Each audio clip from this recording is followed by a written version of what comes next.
मैदान रे नेता निर्वाचन को आउ मात्र अल्प दिन थिबा बेले आरंभ हो गलानी प्रचार। महांगारे सांसद प्रार्थी अनुभव महांती करिसेंती रोड शो। भलिदासपुर बिजू पट्टनायक छकरू खोला जीप रे रैली करिसेंती अनुभव। तांको सहित विधायक प्रार्थी प्रताप जेना मध्य शामिल थिले। बाइक रैली जयपुर, कुंठी, कोठपदा, कल्याणपुर, कुआपाड़, पशुलुंडा, मल्लीपुरा, छात्रतोटा, महांगा, बाराईपुर, ओसंग देई एरकणारे पहुंचीतला। पर एक दलीय सभा जनसाधारण को उद्बोधन देते दुई नेता। भ्रष्ट बीजेपी एवं कांग्रेस प्रार्थी को प्रत्याख्यान करने सहित नवीन पट्टनायक हाथमुठा मजबूत करने आह्वान देते। शंख चिन्ह भोट दे राज्य में एक स्थिर सरकार गठन निमंते महांगावासी को अनुरोध करते प्रताप और अनुभव।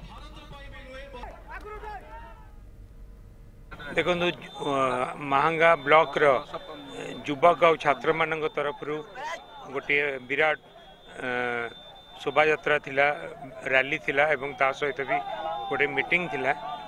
एवं आपण तो निजे अनुभव करछन्ती कि पिला मानक भितर केते उत्साह उन्मादना रही एवं केते समर्थन रही एवं ये सब कथा को देखिला परे आपण निश्चित भाव में अनुभव करथिबे कि आगामी निर्वाचन फलाफल कौन हम। मु आज्ञा कौन प्रकार ना नहीं देखु आपण माटी रे ए लोकंकर क्रोध देखंतु जी बेईमानी करिवो माटी सहित ओडिशा माटी सहित केन्द्रापड़ा माटी सहित ताको केबे भी भगवान क्षमा करिवे नाही।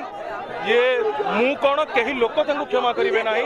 आसंता निर्वाचन तार फलाफल सब जवाब दे दबा।